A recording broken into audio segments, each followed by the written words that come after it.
Hello friends, मैं doctor Asghar.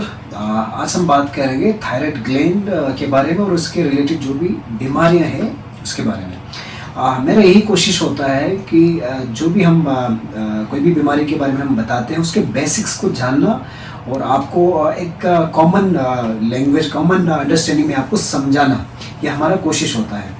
तो thyroid gland जो है ये एक बटरफ्लाई शेप ग्लैंड है, हमारे गर्दन में होता है, नेक में होता है। इसके दो पंख होता है, एक बीच में एक बॉडी होता है, बीच में एक बॉडी होता है, दो पंख होता है। जो दो पंख है उसमें से हमारे जो थायराइड की जो ग्लैंड्स है, उस ये जो हार्मोन्स है वो वहाँ से निकलता है और बीच में जो बॉडी है उसे हम पैराथायराइड ग्लैंड कहते हैं और उसके बारे में हम अगले बार नेक्स्ट में आपको एक वीडियो बना के आपको बताएंगे। तो थायराइड ग्लैंड जो है बहुत ही इम्पोर्टेंट एंडोक्राइन ग्लैंड है, जिसके अंदर से जो हार्मोन्स निकलते हैं वो हमारे बॉडी के बहुत सारे फंक्शंस को जो है वो कैटलाइज करता है, हमारे फंक्शंस को वो चालू करता है। तो इसमें से दो हार्मोन निकलते, एक होता है T3 और एक होता है T4। अब ये जो हार्मोन्स है उसका जो मेन जो काम है वो हमारे बॉडी के मेटाबॉलिज्म्स में होता है। बॉडी में जो भी हम खाना खाते हैं या जो भी हम मील्स लेते हैं उसको डाइजेस्ट करके उसमें से जो एनर्जी निकलता है और उसके यूजेज तक इसका जो है इम्पोर्टेंस है। अब आज हम बीमारी के बारे में बात करेंगे जो थायराइड के रिलेटेड है। उसमें एक होता है हाइपरथायराइडिज्म, एक होता है हाइपोथायराइडिज्म। हाइपरथायराइडिज्म का मतलब होता है जब हमारे थायराइड ग्लैंड जो है वो ज़्यादा काम करने लगता है, उसे हम कहते हैं हाइपरथायराइडिज्म। उसी तरह हाइपोथायराइडिज्म होता है जब हमारा ग्लैंड जो है वो कम काम करने लगता है, उसे हम हाइपोथायराइडिज्म कहते हैं। आज हम जानेंगे इसके sign and symptoms. Sign and symptoms का मतलब होता है हाइपरथायराइडिज्म अगर किसी पेशेंट्स में होंगे तो उसको क्या क्या दिक्कतें हो सकता है, और इसी तरह हाइपोथायराइडिज्म में अगर किसी पेशेंट को हाइपोथायराइडिज्म होगा तो उसमें क्या क्या दिक्कत हो सकता है। हाइपरथायराइडिज्म जिसे हम यूजुअली जो इसका कारण होता है ग्रेव डिजीज होता है। ग्रेव डिजीज का मतलब क्या होता है कि हमारे बॉडी के अंदर ही एक ऑटो इम्यून या ऑटो एंटीबॉडीज बनता है। ऑटो एंटीबॉडीज का मतलब अगर हम आपको समझाएंगे तो हमारे बॉडी के अंदर एक डिफेंस मैकेनिज्म होता है, हमारे बॉडी के अंदर एक आर्मी होता है जो हमारे बॉडी का रक्षा करते हैं। अब थायराइड की ग्लैंड के के जो हाइपरथायराइडिज्म या ग्रेव डिजीज में क्या होता है, वो जो रक्षा करने वाले जो एंटीबॉडीज होते हैं वो हमारे ग्लैंड्स के अगेंस्ट ही काम करता है। जब वो हमारे ग्लैंड के अगेंस्ट हम काम करेंगे तो वो जो एंटीबॉडीज इसमें हाइपरथायराइडिज्म में जो ग्रेव डिजीज में होता है वो थायराइड के जो हार्मोन्स है उसको ज़्यादा निकलवाता है हमारे बॉडी के अंदर, हमारे ग्लैंड के अंदर से। तो उस थायराइड हार्मोन को जब बॉडी के अंदर जब ज़्यादा होने लगता है तो उसके वजह से कुछ साइड इफेक्ट होते हैं, जिससे कुछ प्रॉब्लम होते हैं, वो आपको हम बताएंगे। उसी तरह हाइपोथायराइडिज्म में भी जो कॉमन कारण है वो हाशिमोटोस डिजीज होता है। वो भी एक ऑटो इम्यून कंडीशन होता है जिसमें हमारे ग्लैंड्स के अगेंस्ट एक एंटीबॉडीज बनता है, आर्मी बनता है, हमारे ग्लैंड के अगेंस्ट ही बनता है हमारे बॉडी के अंदर। तो उसकी वजह से वो जो ग्लैंड है उसको सप्रेस करता है, मतलब उसको जो उसमें से जो हार्मोन्स निकलते हैं उसके हार्मोन्स जो केमिकल्स निकलते हैं उसको कम करता है ग्रेव हाशिमोटोस डिजीज में या हाइपोथायराइडिज्म में। अब लक्षण क्या होता है, हाइपरथायराइडिज्म किसी को भी होगा तो हमें हद से ज़्यादा गर्मी लगने लगता है, इंसान को शरीर में हर जगह गर्मी महसूस होगा, बहुत ज़्यादा पसीना निकलने लगेंगे। उसी तरह हमें छोटी छोटी बातों पे हमारा दिल जो है घबराने लगेंगे, हमें पाल्पिटेशंस होंगे, हमें धड़कन तेज होना महसूस होंगे। उसी तरह हाइपोथायराइडिज्म में अपोजिट होंगे, हमें ठंड लगने लगेंगे, हमारा जो है शरीर में जो है ड्राइनेस आना शुरू हो जाएंगे। उसी तरह हमें हार्ट का जो पल्स रेट है या हार्ट की जो स्पीड है पल्स का वो कम होने लगता है, जिसे हमें ब्रेडिकार्डिया कहते हैं। ये हो गया बहुत सारे कॉमन, जो बहुत सारे डॉक्टर्स को भी समझ आता है और हमें पेशेंट्स को भी समझ आता है। ये हो गया थायराइड के कॉमन सिम्टम्स।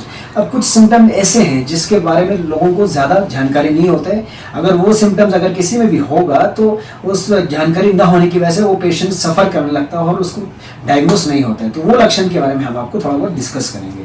अब जो हम स्टार्ट करेंगे हमारे ब्रेन से।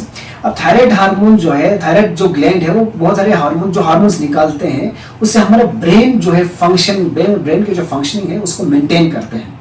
अब किसी को भी हाइपोथायराइडिज्म होगा या हाइपरथायराइडिज्म होगा तो उससे क्या होता है, कंडीशन होता है ब्रेन में, उसे हम फॉगी ब्रेन कहते हैं।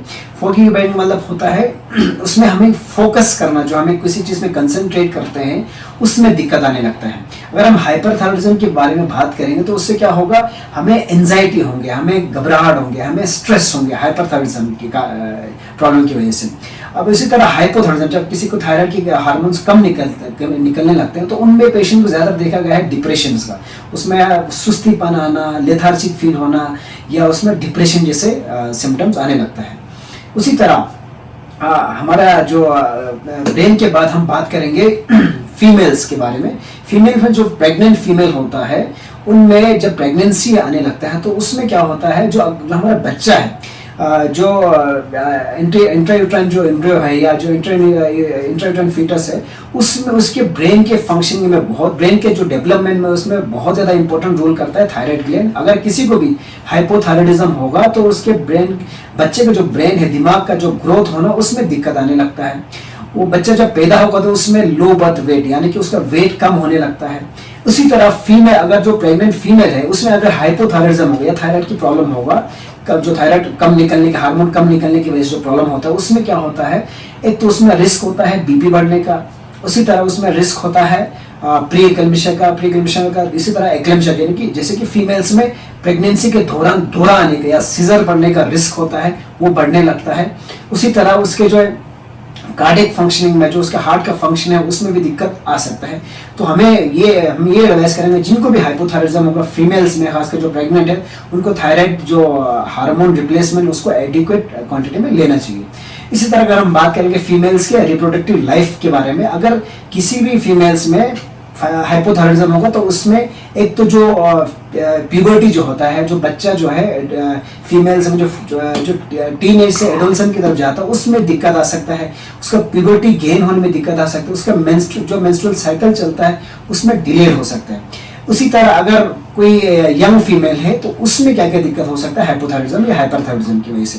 इन दोनों में कंडीशंस में एक तो या तो पीरियड्स में ब्लड ज़्यादा आने लगता है, या पीरियड्स में ब्लड कम आने लगता है, या तो बीच में पीरियड्स जो मिस भी हो सकता है। और एक इम्पॉर्टेंट कारण माना जाता है इनफर्टिलिटी का। इनफर्टिलिटी का मतलब होता है बच्चा जो पैदा नहीं होता है या हमें प्रेग्नेंट जो कंसीव नहीं करता, वो उसका एक बहुत ही इंपॉर्टेंट कारण माना जाता है हाइपोथायराइडिज्म या हाइपरथायराइडिज्म। उसी तरह अगर हम बात करेंगे हमारे डाइजेस्टिव सिस्टम के बारे में, हाइपोथायराइडिज्म में अगर हम बात करेंगे, हमें जो डाइजेशन में जो है मेटाबॉलिज्म में एक सुस्तीपन आने लगता है। खासकर उन पेशेंट्स में कॉन्स्टिपेशन यानी कब्जी का बहुत सारे केसेस देखा जाता है जो हाइपोथायराइडिज्म है, जिनमें थायराइड के हार्मोन्स कम निकलते हैं। उसी तरह जो हाइपरथायराइडिज्म में पेशेंट्स को लूज मोशंस का बहुत ज़्यादा दिक्कत आने लगता है, उसको भूख बहुत ज़्यादा लगने लगता है। उस तरह हाइपो में भूख कम लगेगी और हाइपर में भूख ज़्यादा लगने लगेंगे। इसी तरह हम अगर और बात करेंगे हमारे हार्ट के बारे में, जो हमारा हार्ट है उसमें हाइपोथायराइडिज्म में हार्ट जो पल्स है, हमारा हार्ट बीट जो है वो स्लो होने लगता है, उसको ब्रेडिकार्डिया कहते हैं। और जो हाइपरथायराइडिज्म में हार्ट बीट तेज होने लगेगा, हमें घबराहट होने लगेगी, हमें पाल्पिटेशंस होने लगेगी। इसी तरह अगर हम बात करेंगे जो हाइपोथायराइडिज्म है उसमें जो हमें आंख में क्या क्या इफेक्ट पड़ता है, हमारे आंख में सूजन हमें ज़्यादातर देखने को मिलता है हाइपोथायराइडिज्म में। उस सूजन की वजह से कई बार पेशेंट्स को फोकस करना, किसी चीज़ पे देखने या एक जगह फोकस करने में दिक्कत आता है। और दूसरा जो हाइपरथायराइडिज्म या ग्रेव डिजीज में आंख बाहर जैसा आने लगता है, जिसे हम प्रोप्टोसिस कहते हैं, तो आंख बाहर निकल जाता है, उसको वो होता है ग्रेव डिजीज में। और जो हाइपोथायराइडिज्म में उसके आसपास आंख में या फेस में पानी जैसे जमा होने लगता है। उसी तरह हाइपोथायराइडिज्म में पैरों के नीचे पानी जमा होने लगता है हाइपोथायराइडिज्म में। उसके बाद हम बात करेंगे मसल्स के बारे में। मसल्स में हमें जो हाइपोथायराइडिज्म है उसमें मसल रिफ्लेक्सेस जो है वो स्लो डाउन होने लगता है। मतलब आपको कोई भी काम करना होगा उसमें आपको एक तो मसल फंक्शनिंग जो है वो स्लो हो जाएंगे, आपके बॉडी में मसल्स में से लगेंगे, आपको एनर्जी ही नहीं है। उसके बाद हम नेक्स्ट वीडियो में हम आपको बताएंगे हाइपो और हाइपरथायराइडिज्म में कैसे ट्रीट करेंगे और उसके क्या क्या हमें प्रिकॉशंस लेना चाहिए, वो हम नेक्स्ट वीडियो में आपसे डिस्कस करेंगे। Thank you.